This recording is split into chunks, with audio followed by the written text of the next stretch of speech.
Class is now in session. I'm Professor Hockey, and today we'll be discussing Game 8 of the regular season for the San Jose Sharks as they took on the Los Angeles Kings and lost by a score of 3-2. And so the Sharks' season-opening losing streak now gets extended to 8 games. And really the story of the year for the San Jose Sharks has been their inability to actually play a full 60-minute game. Sometimes they start poorly and they end well. Sometimes they start well and they end poorly, but never have they actually started well and then also ended well. Here tonight, it was them shooting themselves in the foot in the first 20 minutes of this game, giving up 3 goals in the first period to be trailing 3-0 going into the second. They would slowly try to claw their way back into this one. The only goal scored of that middle frame would be from Mikael Granlund on the Sharks power play to make it 3-1, and then in the third, they would get another power play goal from Mikael Granlund, but unfortunately, that was with a minute left, and it was too little too late at that point. The Sharks dropping this one 3-2 to indeed extend that season opening loss streak. And now it must be said, at least one thing, the Sharks did correct the major issue that they have had in each of these past few games by limiting the amount of time that they spent in the penalty box here tonight. In previous games, it was 5, 6, 7 power plays given up. Here tonight, it was only 2, and yet unfortunately, the Sharks still come out on the losing side of it, and this occurs primarily because of the fact that for the third straight game, the San Jose Sharks were shut out at even strength. The 2 goals they score here tonight, both on the power play. And it's not necessarily difficult to see why that is. For whatever reason, at even strength, the San Jose Sharks seem to be allergic to actually getting players in front of the opposing team's goaltender. I do not know why this is the case, if this is a coaching thing or what, or just players refusing to actually go to that area, but there are so many offensive zone shifts, and it's important to mention, it's not as though the Kings completely dominated this game and prevented the Sharks from ever generating any sort of chance whatsoever or any sort of zone time. The Sharks had their fair share of offensive zone shifts, but they were always on the perimeter. Never did they actually get a player in front of the, or rarely I should say, I shouldn't say never, rarely did they ever actually get a player activated to the front of the net, force the puck there, and create a little bit of chaos in front of the Kings goaltender David Rittich in this game. And if you take a look at what the Kings did, on the other hand, you can see why that is such a successful move. Besides the Jordan Spence goal that made it 1-0 Los Angeles, both of these Warren Foegele goals were created exactly like that. Both essentially just come off of lucky bounces in front, but if you get the puck to that area, you're going to be able to create these lucky bounce opportunities for yourselves. This is a wraparound chance by Foegele, who then plants himself in front of the net. Puck happens to bounce to him, and he's able to put it past Blackwood. The second one, it's a shot from the point. There's multiple bodies in front. It takes a bit of a weird bounce, comes to Foegele, goes off of his stick, and gets its way past Blackwood. Because they're working it to the net, the Kings get fortunate. They're creating their own good luck. Meanwhile, you watch the San Jose Sharks, their third line comes on here, Grundstrom, Dellandrea, Goodrow, and they're cycling it along the boards. It's Dellandrea works it down to Goodrow, who then cycles it back to Grundstrom, who then works it back up to Dellandrea, who then sends it to the point for Ruda, and then Ruda goes back to Ferraro, and Ferraro rims it around the boards back to behind the net to Dellandrea, and then this goes on for 20 seconds, 30 seconds, 40 seconds, before eventually Jan Ruda takes like a slap shot that goes 30 feet wide from the net. The Kings pick it up, and they end up clearing it out. Sure, if you have a 3-0 lead in the game, this is a successful shift because you're clearing time off the clock that you're in the lead for, but when you're down 3-0, like the Sharks were here tonight for a good chunk of this game, it's not actually accomplishing anything. At some point, someone has to move to the front of the net, the shot needs to get to this area, and even if it doesn't create a great chance, even if you don't score, it will create a little bit of chaos and you'll have a better opportunity to do so. The Sharks simply do not have the talent to rely on constantly just cycling it in the offensive zone and hoping that a gap will just open up. They don't have a Connor McDavid or Nathan MacKinnon who will use their speed and use their skill to open up these passing lanes on the ice and make something happen. If it's a Dellandrea, Goodrow, Grundstrom shift, you basically just get this puck to the net and hope for the best, and the Sharks just aren't doing that even remotely so. And so it is really not that much of a surprise why the Sharks have been shut out at even strength for multiple games in a row now. They don't have necessarily the talent to rely on trying to get a skilled play. They don't have the talent at the blue line to rely on one of them setting up a skilled play either. Play simple, get the puck to the net, make an effort to go to the front, make something happen there for the majority of the lines here for the San Jose Sharks, and yet they're refusing to do so. Anyhow, moving on to the players to talk about, we will first actually start with a player who missed tonight's game, and that is Will Smith. So it was yet another development day off for Will Smith here. This caught me a little bit by surprise because he missed the game 6 days ago against the Winnipeg Jets, and I understood it at that point. It was the second half of a back-to-back that did have a good bit of travel going from Chicago to Winnipeg. That is a relatively far ride, and you're playing again within 24 hours, and after having played the first 4 games of the season, you give him a bit of a rest. I understood that. Here, though, it's 6 days later. He's only played 2 games since. It is still on a road trip, but your travel is from Anaheim to Los Angeles, which really isn't that far of a ride.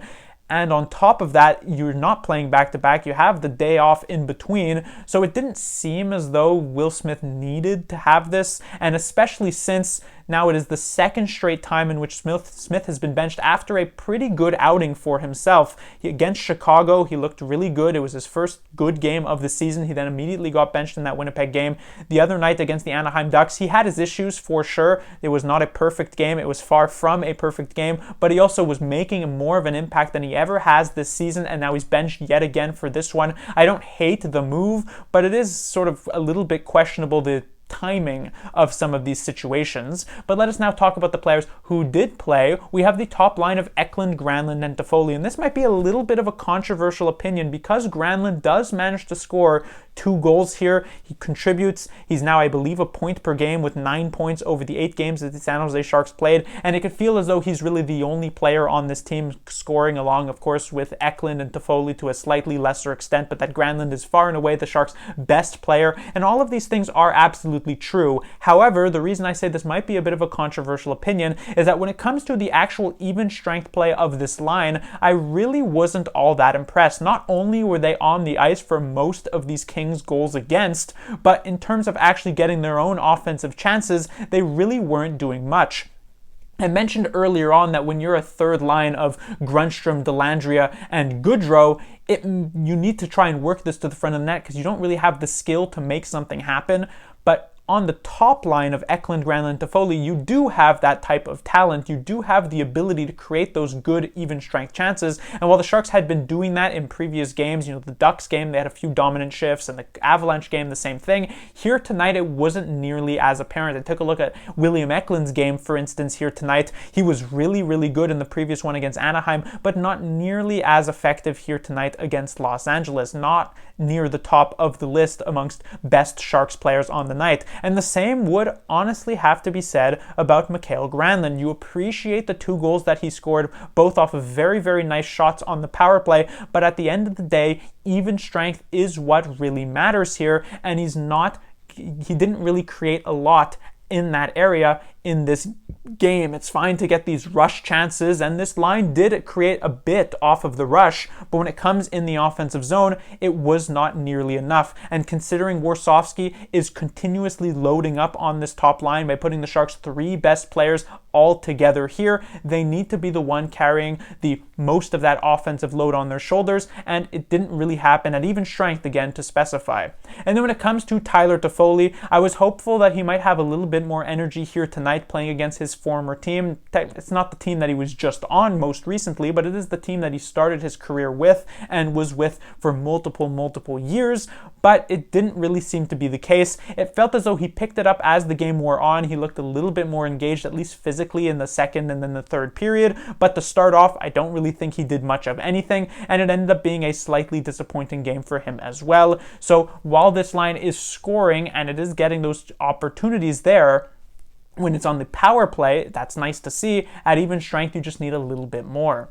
When it comes to then the second line, we have Zetterlund, Wenberg, and Gushin actually kept together. So I had mentioned in the previous review that I would have liked to see Warsofsky keep the lines stagnant for one game here to see if they can evolve and build up a little bit of chemistry, and it seemed to have worked out at least early on in this game. For instance, in the first period where the Sharks were just kind of getting outplayed in every facet of it, this was the only line that actually looked pretty good. The second line was making some things happen, but I want to start off here with Danil Gushin, who I thought had a quite good game. It wasn't necessarily at the level of where it was in the previous one against the Anaheim Ducks, but it definitely was still quite competitive. He was one of the Sharks' better forwards here tonight, but the issue that I actually had was not so much with Gushchin, but was with his deployment here.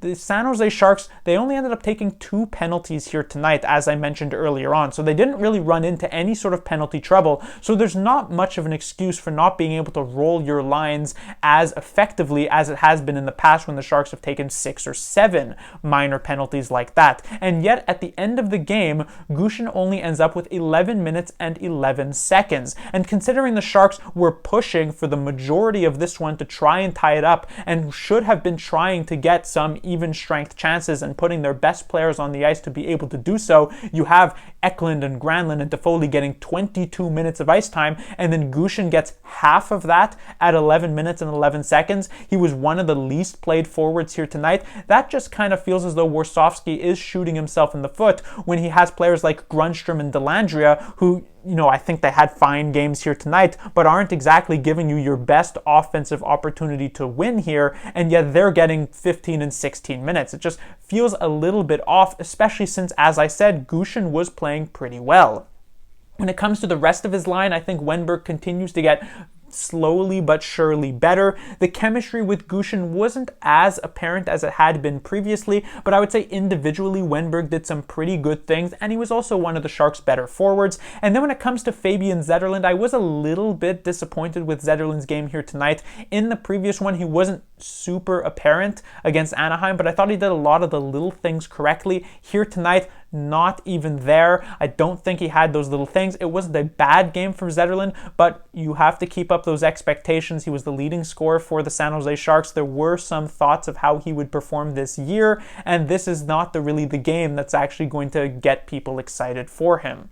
When it comes to the Sharks' third line, we have Goodrow with Dellandrea and Grundstrom. So, of course, with Smith stepping out for this development day off, they had to make at least a small change on the third line. It is Grundstrom who steps in and Dellandrea moves to center. And I actually thought this third line was pretty good. If this were just a fourth line, checking line for a Sharks team that was really good, like a playoff team, it would have actually been rather solid. They played most of this game in the offensive zone. The problem is, as I said earlier on, the Sharks were trailing 3-0, and this was a line that was getting offensive zone time, but not actually offensive zone chances. And so it felt as though every time they'd come over the boards, you really wouldn't see much occur. I liked the energy in particular of Ty Dellandrea. I thought he was probably the most effective player on this third line. It was nice to see him really get involved here, but again, the offensive zone was a bit of a weakness of this line. Barclay Goodrow, it's been nice to see him not make those same major mistakes that he had been doing near the start of the season, so it's good to see he's managed to correct in that area, but still offensively, nothing really doing here. And then when it comes to Carl Grundstrom, I thought that he might have a little bit more jump in this game simply because of the fact he is against his former team, who he was most recently on. It's kind of like what we saw earlier this season when Ty Dellandrea faced off against the Dallas Stars. He clearly had more jump in that game and managed to even score. Not necessarily the case for Grundstrom. It was still a fine game for him, but I was hoping for that little bit of extra spark that we didn't quite see. But in the end, I guess the third line was pretty decent. And then we get to the Sharks' fourth line, and this one features Klim Kostin, who does not step out of the lineup because, of course, with Will Smith out, there isn't really a better option because, it's not going to be Giovanni Smith stepping in here. But we continue to see the trust that Warsofsky has in Kostin erode. Last game, I thought 6.5 minutes, that can't possibly be made any worse. But here tonight, he ends up with just 5 minutes of ice time. I don't even think he played in the entirety of the third period for the San Jose Sharks. This is a player who is clearly on his last leg with Ryan Warsofsky as a coach, and at this point, you kind of have to wonder. I know Will Smith is going to step back into the lineup, and Klim Kostin is 10 times out of 10 going to be the one who steps out, but you have to wonder if there is potentially a move that the Sharks make with someone in the minor leagues to actually end up taking Kostin's spot, because it's, as I said, it's not going to be Giovanni Smith, but you take a look at the Barracuda, who have been having success recently. Could you maybe take a bit of a closer look at a player like Colin Graff, who's been putting up some good numbers there and who actually has played NHL games before, as he did near the end of last season, it feels as though that is a very real possibility because Kostin very clearly is seeing his days with the San Jose Sharks be numbered.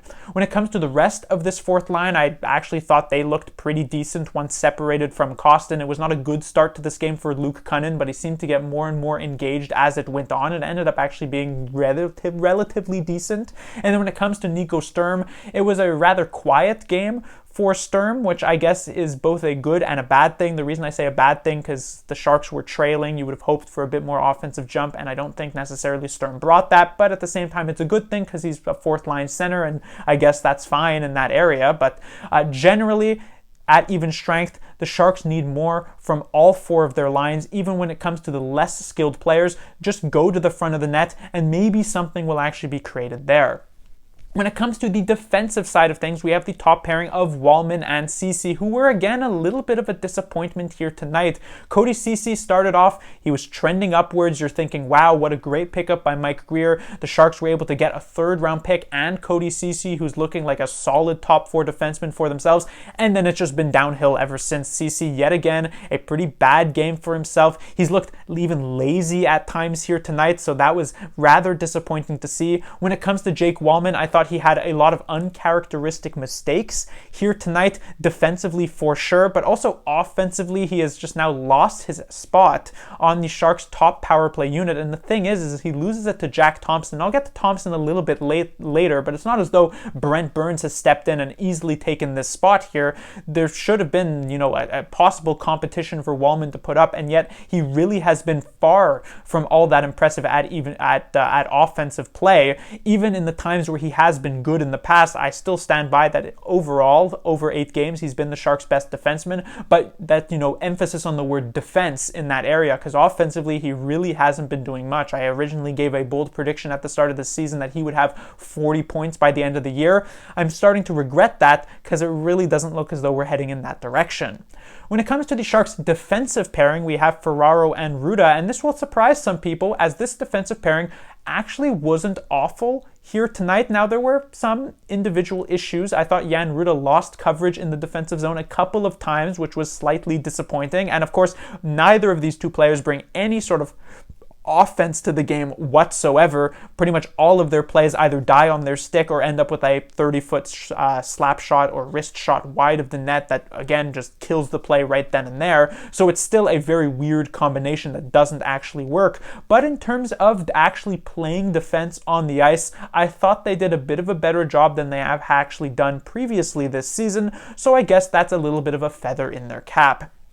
And then we get to the final defensive pairing of the night, Thrun and Thompson. A bit of a fan favorite for Sharks fans over these last couple of games. Thompson has taken the San Jose Sharks by storm, a third straight game where he is playing over Matt Benning, which is nice to see. And as I mentioned earlier on, Thompson has taken the spot of Jake Wallman seemingly out of nowhere on the Sharks' top power play unit. I never necessarily thought of Thompson as a elite offensive player, and it's not as though he has been showing that on the power play, but he's been doing an admirable job quarterbacking this, and considering Wallman was not doing a great job, it has shown some improvement. As we can see here, the Sharks managing 2 power play goals, and that is 2 power play assists for Jack Thompson. Now, his performance as a whole was not nearly as great as it was in the previous game against the Anaheim Ducks. He did have some issues, in particular in the first period when it came to his defensive play, some bumps to still be worked out, but the fact that he has made himself a pretty indispensable player for the San Jose Sharks from an offensive perspective, it does seem to be continuing to lock down a future roster spot, and it's difficult to see Matt Benning actually working his way back into the lineup anytime soon. When it comes to his defensive partner, Henry Thrun, I'm not nearly as positive about him. I thought he also had some major issues in the defensive zone at times this game. He lost a lot of battles there in that particular area, which is not something that you want to see from a defenseman, obviously, and yet one-on-one, it felt as though he found himself on the losing side of things multiple times. So not a great night for Henry Thrun. It's still not nearly as bad as it had been previously when he was paired with Matt Benning, but definitely definitely a bit of a fall off as where he was in these last couple. And then finally, we have the Sharks goaltender Mackenzie Blackwood. Surprisingly, Blackwood actually gets a second straight game here. It felt as though Warsofsky was going back and forth, but after Blackwood's good performance in the previous game against the Anaheim Ducks, he gets this one against Los Angeles, and I really can't put too much blame on him. The only one that he probably could have had was this first goal from Jordan Spence, but this is a shot from in pretty close, and so I would blame more so the San Jose Sharks getting confused in their defensive zone coverage and allowing Spence to be pretty much all alone in this area to be able to take this shot. So Blackwood, I thought, did a relatively decent job here tonight. Not a fantastic game, but did his part, and the Sharks probably could have won with a bit of better defensive play and, of course, some extra goal support. But that will do it for this review. The Sharks will be back in action on Saturday, where they'll be taking on the Vegas Golden Knights, a team that has in the past been a rival of the San Jose Sharks, but of course, since the Sharks have missed the playoffs for each of the past 5 years, that rivalry has kind of slowly faded away. The last time, however, that the Sharks faced the Golden Knights was back in the preseason of this one, and in that game, that was one where the Sharks were trailing 5-3 in the last few minutes, and then ended up winning that game 6-5 in regulation time. So perhaps the Sharks will be able to capture that same magic and finally get a victory for themselves this year. Class dismissed.